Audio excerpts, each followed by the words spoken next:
Hey everyone, welcome to another amazing episode of Voice of Crypto. And today we have with us a super guest who's called Alison Alexander. She is the co-founder and director of ethics and social policy at Meta Campus. She's based out of UK, London, and we'll do a lot of interesting talking with Alison today.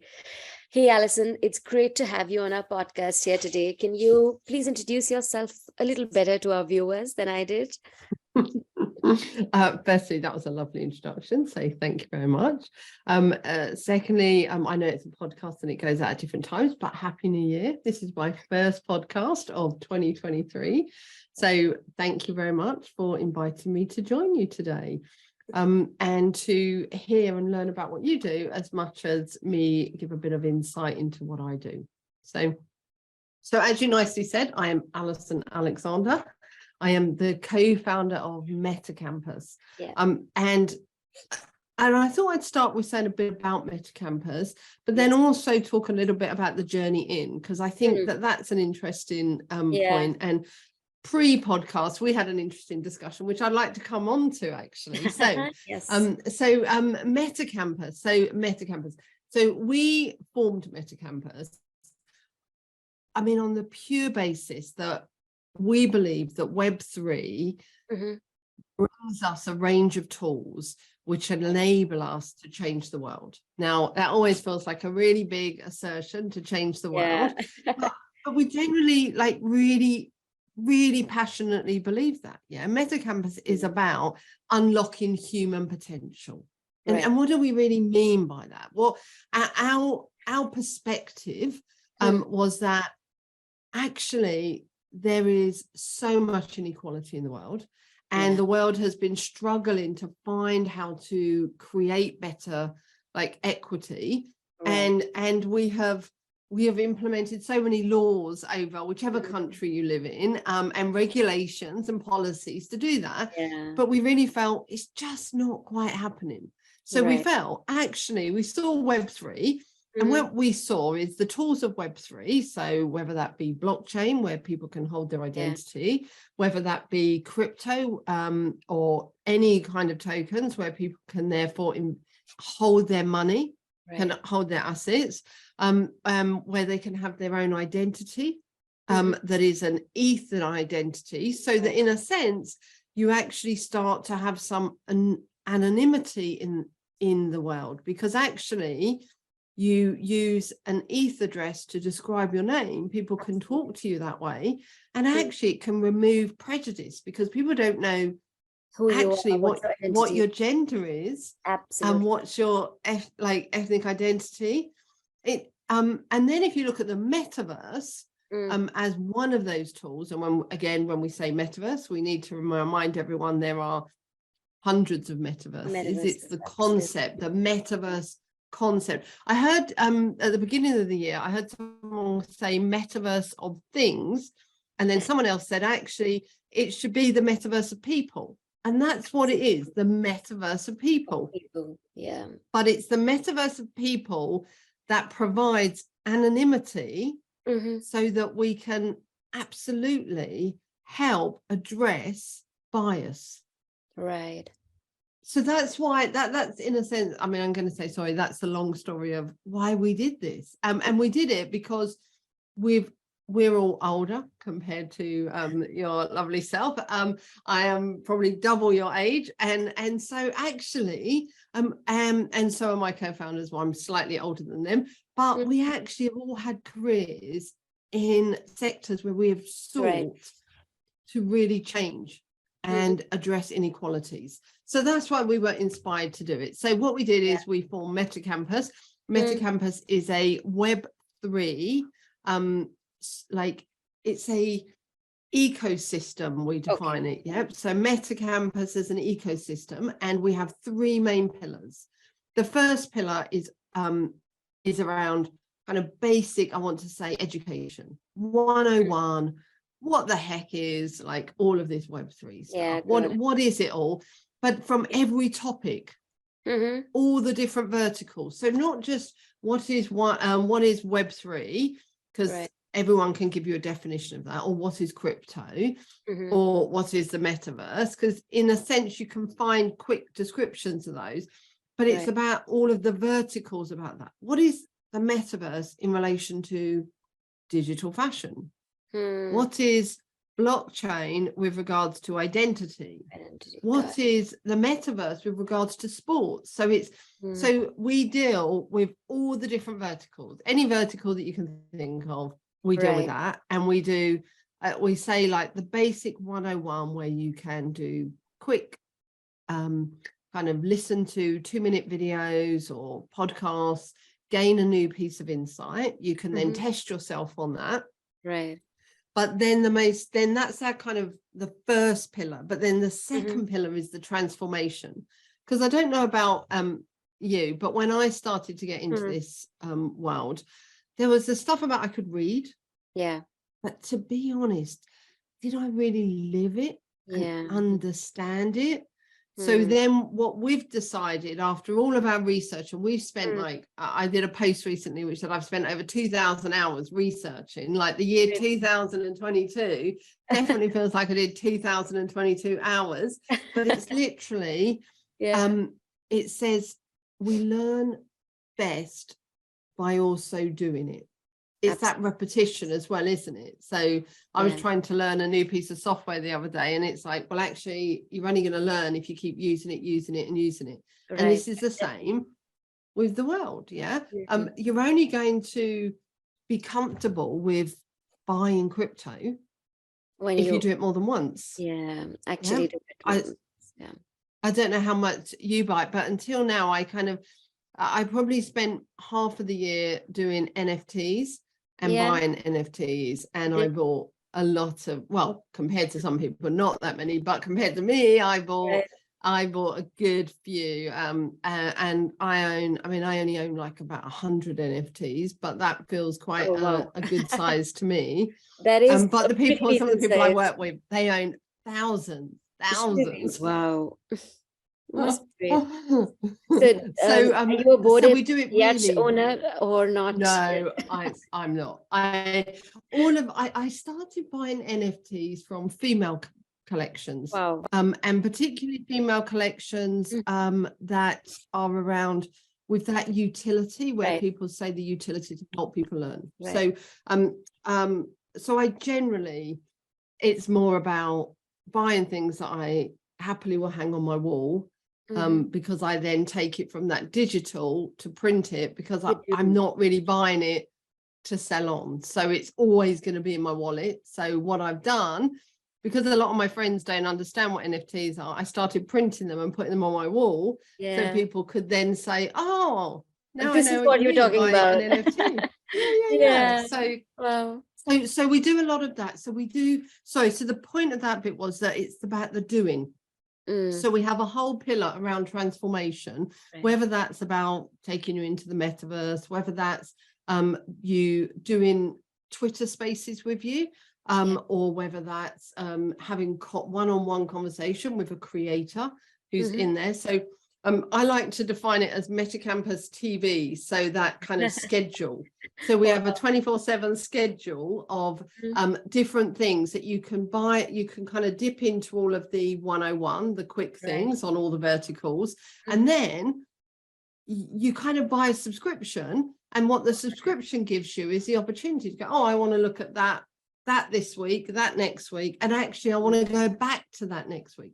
Because what I found, I did a few courses, and you do the first, I don't know, 10 hours, but you can't go back, or you can go back slightly, but it's the same content. So what we wanted to do is to say, for instance, we brought you on as a contributor, you would run a session on your specialism for like podcasts in crypto, in the crypto world, and you would do the same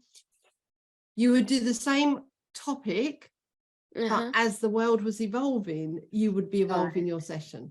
Got it. Yeah. So that's our bit of, we go from education to transformation. So the transformation bit is we're helping you transform yourself into this living, breathing person that does it. And then we have a third pillar, which is around activation. And this is because when people go through that, what we notice is that people really start to spark and have ideas of businesses they want to bring to market, which is why we call ourselves an ecosystem, because what we do is we help people who want to bring a Web3 company to fruition. We help them do that. Okay, got it. So we therefore have a pillar that's around mentoring for those people. It could be linking them with investors, but it gives them an opportunity to know. So we've got those 3 pillars with the whole concept of, do you know what? In 5 years, we're never going to use the word Web3 because it's going to be our normal operating practice. Like we don't say Web2 now, do we? Yeah. Nobody goes around and says, I'm operating in Web2. So in 5 years, we won't do that at all. It'll just be the internet, I'm sure. It will be. It will be the internet. It will be how we do business. Absolutely. But it will be all these new tools. So in a sense, so that's kind of why we got into it. And if people come talk to us, they're the bits that we do. But what's really good, I think, is not only do we seek to provide that education and support to people, we also provide a platform for those who are operating in the current Web3 world, who have an audience or are really good on their topic, but they don't want to set up their own business. They want to join someone else's, or they want to contribute to our business. So we bring them in as contributors. Oh, sounds pretty amazing. And they're the people that then are the ones delivering the content that you would come and listen to or engage with, have AMAs with, have all sorts of sessions with, to increase your knowledge. Wow, that sounds pretty good. So that's what we do.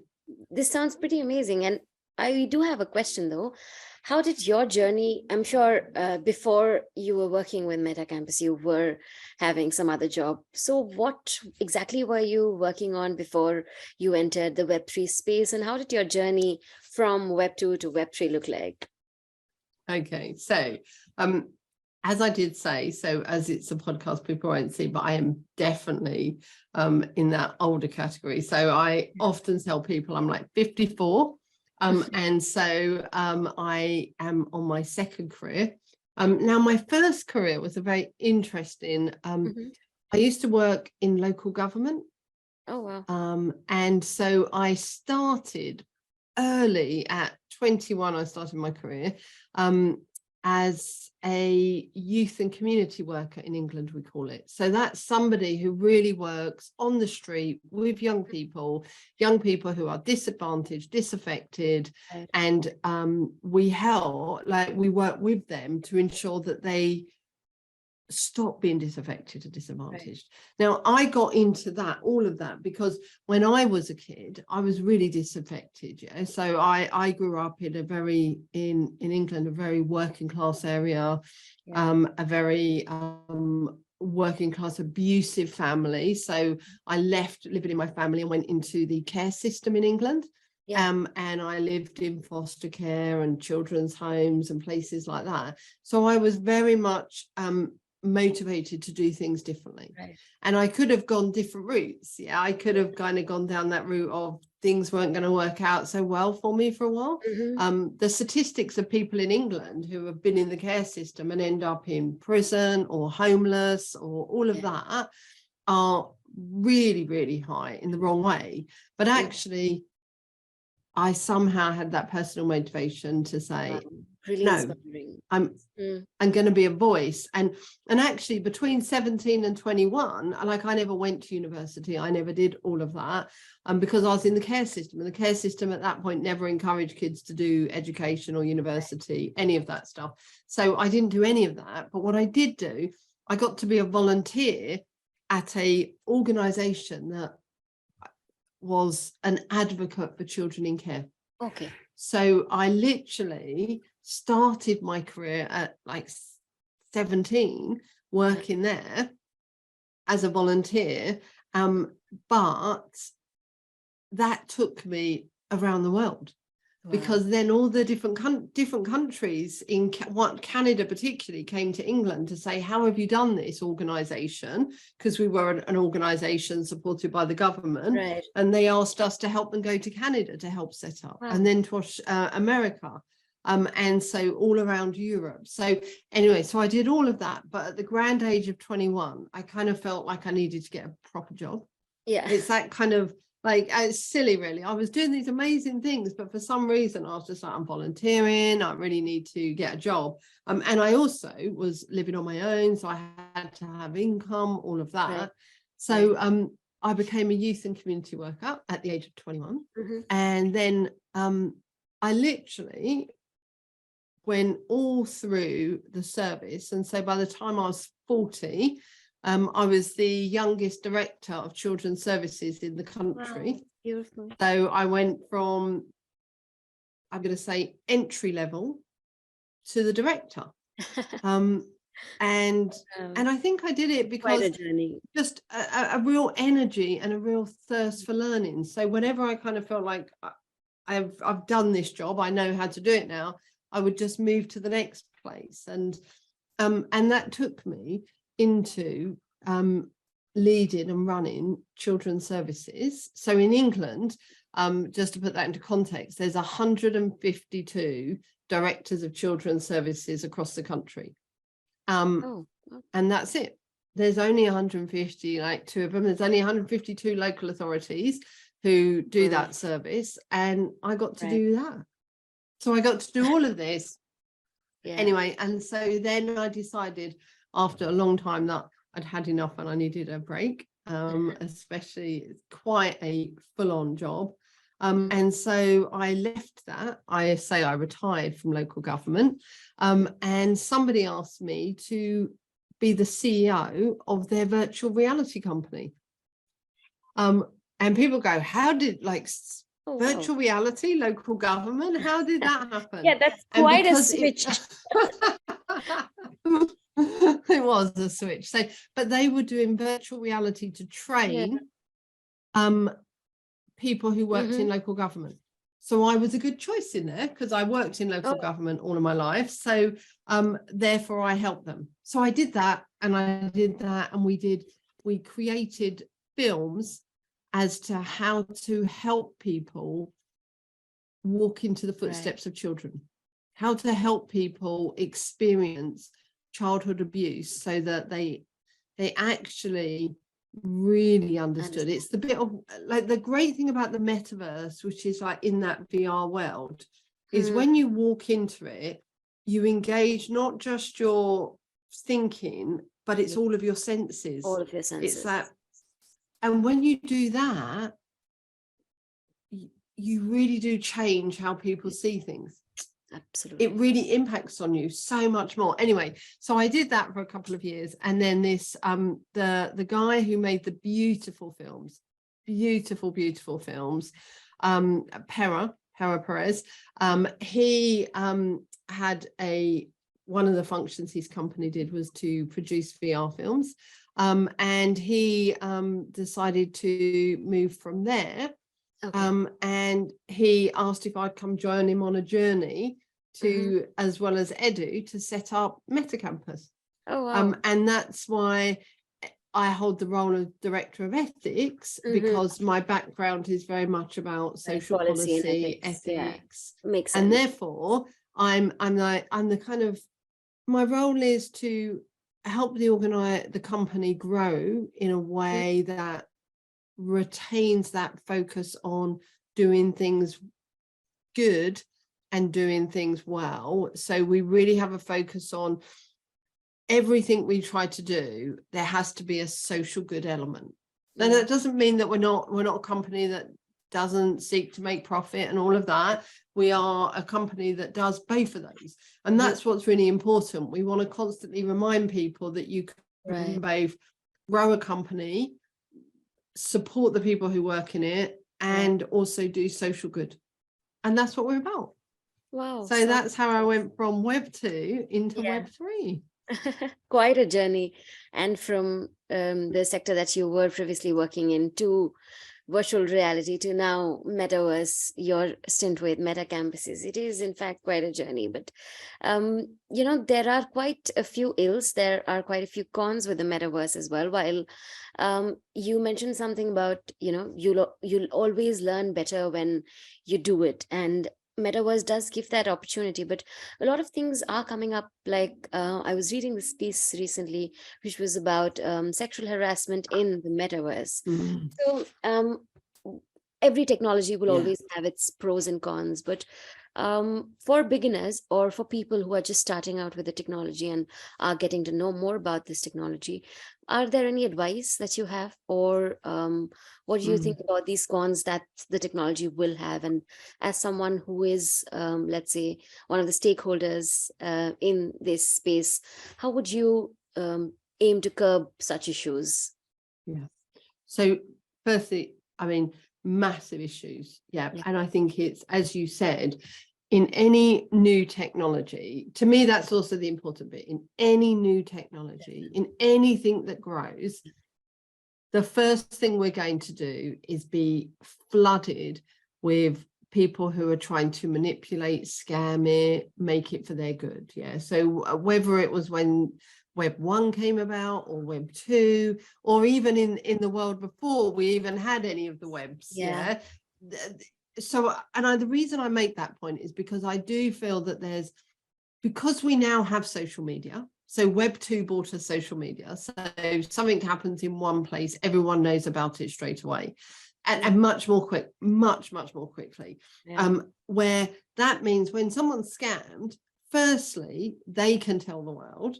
And secondly, everyone else can, where we wouldn't have heard of it so quickly. So I think with the evolution of Web3, we're hearing about the negative aspect more quickly than we do on the other. But it is also really important that people understand that there are both scams, but there's also mistakes people can make that can therefore mean that you lose things, and therefore you could feel that you've been scammed, but actually it was about you weren't using it correctly. And then also, as you point out, really importantly, when you go into somewhere, one of the metaverses, you actually can feel very threatened sometimes. And so you need to take those precautions. So for me, my overall position is I have been scammed, and I've made stupid mistakes. And there are well, the first time I was scammed, I bought 2 wrong NFTs. I thought I was buying into a collection, and I bought fake ones. Now, I'm sure lots of people think they're buying, I'm going to say, a bag or a jacket, which is by a certain brand, and they find out it's a fake, really. So that's exactly the same as what happened to me. I really thought, but actually it was my own mistake that meant that was there. So the opportunities for the scammers to be there, the question is, do you fall for it? And so I fell for it because I didn't do the checks, the triple checks that actually you should do, and you would do if you were investing money somewhere else. So there's that bit. And then I clicked on a link to do a mint of an NFT, and I saw something appear, and I was like, that doesn't make sense. And I went off and checked, and I was like, oh, okay, all right, I understand that. So I came back and I clicked. It gave them the right to go into my wallet, and they stole 6 of my NFTs. And I mean, it was only 6, so I was lucky. They only got 6 of them rather than everything. But again, the scammers are there in everything. The question is, have we built our knowledge base enough to make sure we don't get scammed? So for me, that's why the real living and breathing.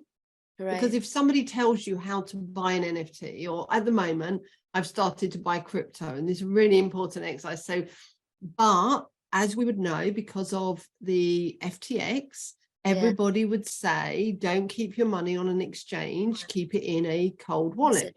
Yeah, cold wallet. So I was transferring my ETH into a cold wallet, and I can do that. But when I come to transfer Bitcoin into my cold wallet, I'm really nervous that I haven't really learned how to do it. So I've had to go back to my colleague who's done it once for me to say, I'm not going to transfer my Bitcoin until you do it with me. And this is exactly what we mean, that you need someone to do it 2, 3, 4 times, because now I can transfer ETH easy. I'm really confident about that.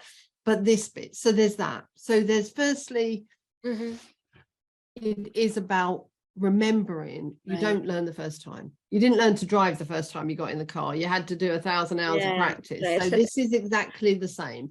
You just got, and that's why we have, as you say, this kind of schedule where people can keep going back to it.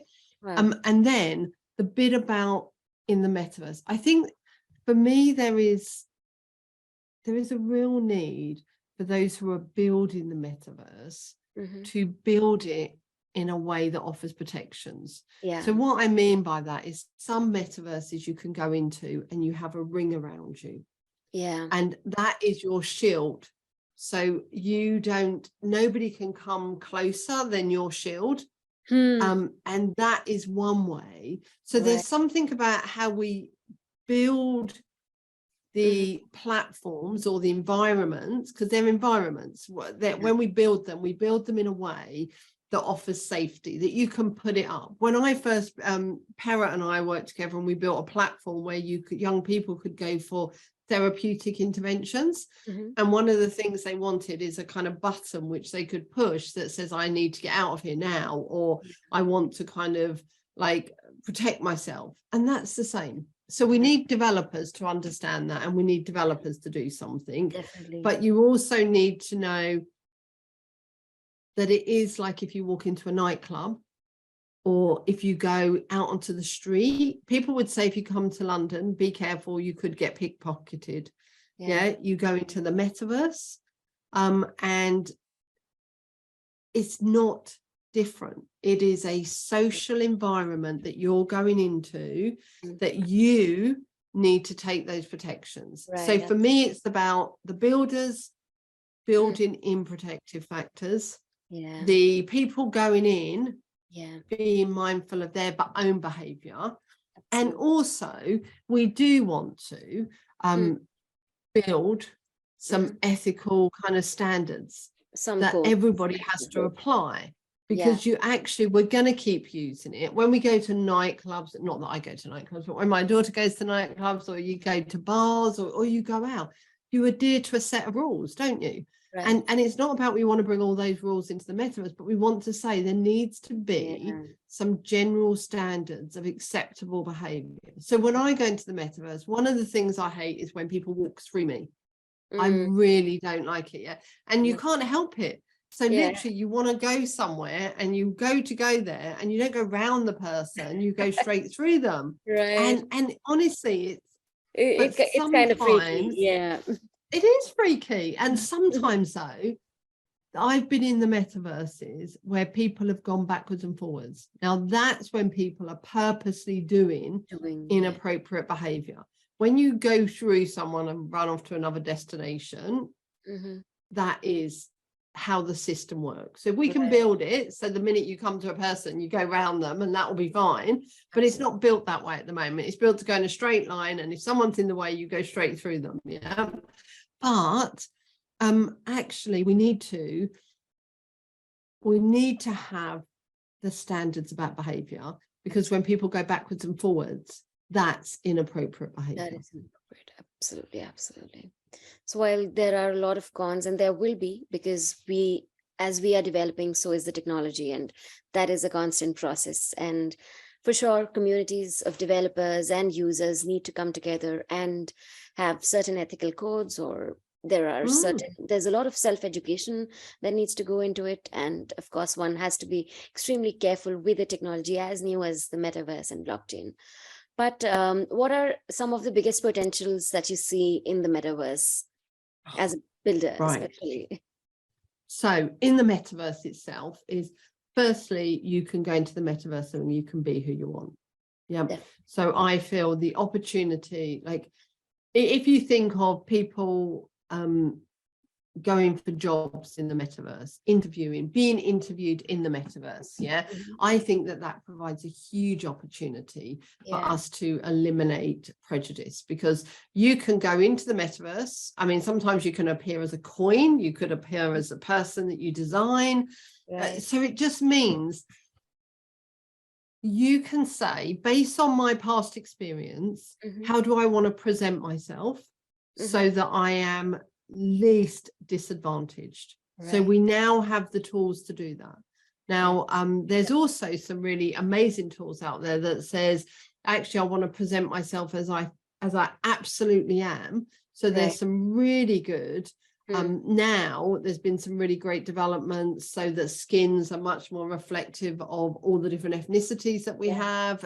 There's also been some development with, there's an amazing company, Gazelle, contributes to in America around disability, really showing avatars in the form of how people are. So all of that. So I think it's, the beauty is both there, and the individual can say, from my personal experience of life, how do I want to present myself? And they can do that. So you can do that.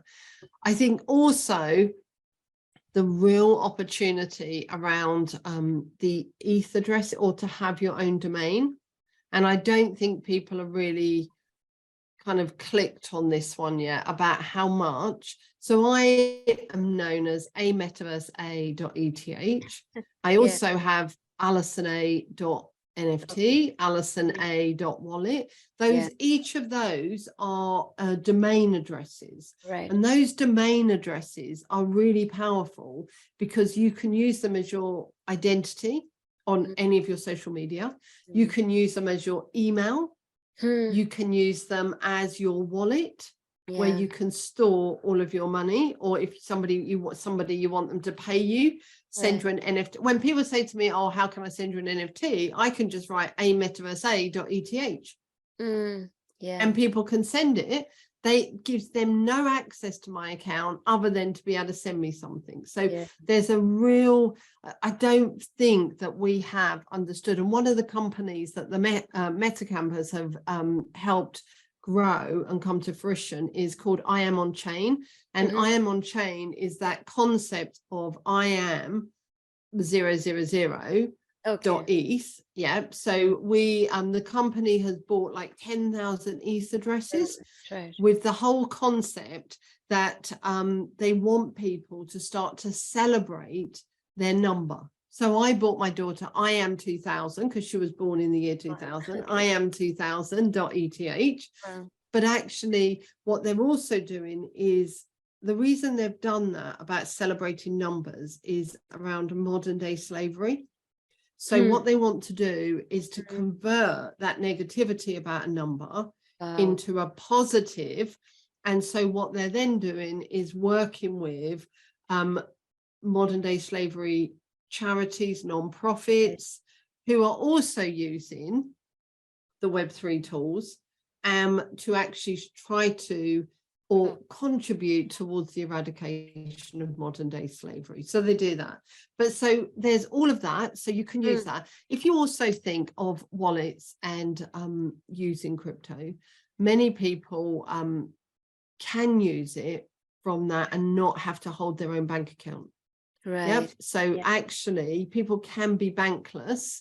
And because you can go to exchanges where you can give over cash that you've got, and you can send money into your wallet in different tokens or crypto. And so for me, there's that element. But there's also the element of, with the blockchain, I think we need to be thinking about using the blockchain much more around having that, our identity held on the blockchain. So what I mean by that is you could have your birth certificate, you could have your passport, you could have your educational qualifications. So then say if suddenly we have a war, which we obviously don't want to keep having wars, but if we had another war, and if you look at Ukraine, when people had to leave Ukraine, they didn't have time to go and get their passport, go and get their certificates from. And so they end up in a country where they become a non-person. Right. And they have to spend the next year as a kind of vulnerable person, calling on state aid, when really they could be a doctor, they could be a lawyer, they could be a police officer. Absolutely. But they can't, because they've got to prove who they are. Where if you had all of that tied into the blockchain, it doesn't matter if suddenly you didn't have access to it all. You would be able to say, oh, this is who I am. And therefore you could immediately be accepted as become a citizen, and you could contribute to the economy. Absolutely. And so I feel we are absolutely not jumping on the opportunity that brings. I think there are different places that are starting to, but I think we need to do a lot more about that. Yeah, absolutely. What a beautiful interview. It was filled with a lot of optimism, and I hope that a lot of other creators and builders in this space think like you do, Alison, because apart from creating and building around this new technology, there's a lot of good to this technology that you brought forward, and we can hope and we can just be optimistic about the future of this technology. Before I wrap this interview up, do you have any closing thoughts for our viewers? Yeah. Okay. So closing thoughts. I should always think about that first, shouldn't I? So my ask is, if you're in Web3 and you're listening to this podcast, take a moment and think about, is what you're doing both benefiting and protecting people? Right. And if you're doing the benefiting bit, brilliant, thank you. But think about, is there a way that you can protect and advantage those who haven't? Yeah. So I would also want to say, always think about accessibility, inclusion, and safety. Wow. Everybody coming in, think about those 3 words and think about, do what I build, is it accessible? Is it inclusive? And does it provide safety? And if we carry those 3 words as individuals, right, absolutely, as well as companies, we're going to build something that is accessible, inclusive, and safe. And so that would be my really big ask for everybody. And if you're not in Web3 and you're an expert in some of those areas, or you're an expert in any area, then every day go for a walk and listen to a podcast on Web3 and dive in, or come talk to us and find out how we can help you on that journey, because we need everybody to jump in so that we get to that position that we're no longer talking about Web3. It's the norm of every day. Absolutely. Those 3 words are to live by for sure: accessibility, inclusion, and safety. And on that note, I would love to wrap this very beautiful episode that we had with Alison. Thank you so much for joining us today. And I hope that we are able to record another longer episode. This did not feel like an hour at all. And I hope that we can continue talking whenever we meet the next time, and we are able to record another beautiful episode with you. And this was a wonderful talk. Thank you so much again. Thank you. Thank you very much for inviting me. It's been lovely.